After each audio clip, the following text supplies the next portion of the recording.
এর আগের বছর পূর্ণ বছর পড়াশোনা করার পরে সে আমাদের মাদ্রাসা থেকে চলে যায়। তো পরবর্তী বছর যখন মাদ্রাসা শুরু হলো তখন আমরা খোঁজ নিয়ে জানতে পারলাম যে কে কে আসে নাই। তো যারা যারা আসছে না তাদের মধ্যে সেও একজন ছিল যে সে এখান থেকে চলে গেছে অন্য কোথাও। তো খবর নিয়ে জানতে পারলাম সে ঢাকা চলে গেছে, তার বাবা মার সাথে থাকে। বাবা মা সৎ বাবা এবং মা অন্য কোথাও আগে বিয়ে বসছিল। তো বর্তমান যে বাবা আছে মেঘলা তার মেয়ে না, বরং আগের বাবার মেয়ে সে।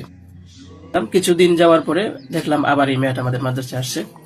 তো আসার পরে জিজ্ঞাসা করা হলো যে কেন, কি অবস্থা, কোথা থেকে আসছো? সে বললো যে ঢাকায় চলে গেছিলাম, এখন নানা ভাই জোর করে নিয়ে আসছে আমারে। আমি আসতে চাইছিলাম না, আমাকে জোর করে নিয়ে আসছে নানা ভাই।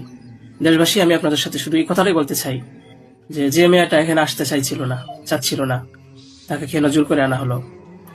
তাকে জোর করে আনার পিছনে কি কারণ ছিল বা তার কি স্বার্থ ছিল? পরবর্তীতে আমরা এটাও জানতে পারি যে এই মেয়েটা তার এই নানার সাথে রাতের বেলা ঘুমায়, সে নিজেই বলছে। তো আমাদের এখান থেকে প্রায় 5-6 মাস আগে আমাদের মাদ্রাসা থেকে নিয়ে চলে গেছে। হয়তো পরবর্তীতে খবর নিয়ে জানতে পারলাম সিলেটে যেখানে উনি থাকে সেখানে নিয়ে গেছে। তো নিয়ে যাওয়ার পরে এখন কিছুদিন আগে আবার আসছে, এসে বলতেছে যে এই দুর্ঘটনা যে খুব বড় সমস্যা। যে কথাটা শোনার পরে আমার মতো একজন সাধারণ মানুষ, আমি আর সহ্য করতে পারছি না, আমি আর নিজেকে ঠিক রাখতে পারি নাই।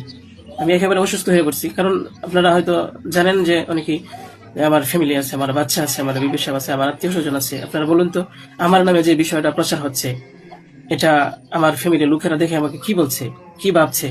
আপনারা সঠিক তদন্ত করুন। আমি কখনোই দেশের আইনের প্রতি অবাধ্য না, আমি শ্রদ্ধাশীল। আপনারা অপরাধী খুঁজে বের করার আগেই যদি আমাকে অপরাধী বানিয়ে ফেলেন, তাহলে তো আসল অপরাধী পার পেয়ে যাবে, আসল অপরাধী তো ছাড়া পেয়ে যাবে। আপনাদের কাছে আমি অনুরোধ করে বলি, আপনারা আসল অপরাধীকে খুঁজে বের করুন, টেস্ট করা হোক যে আসলে এই বাচ্চা বাবা খেয়ে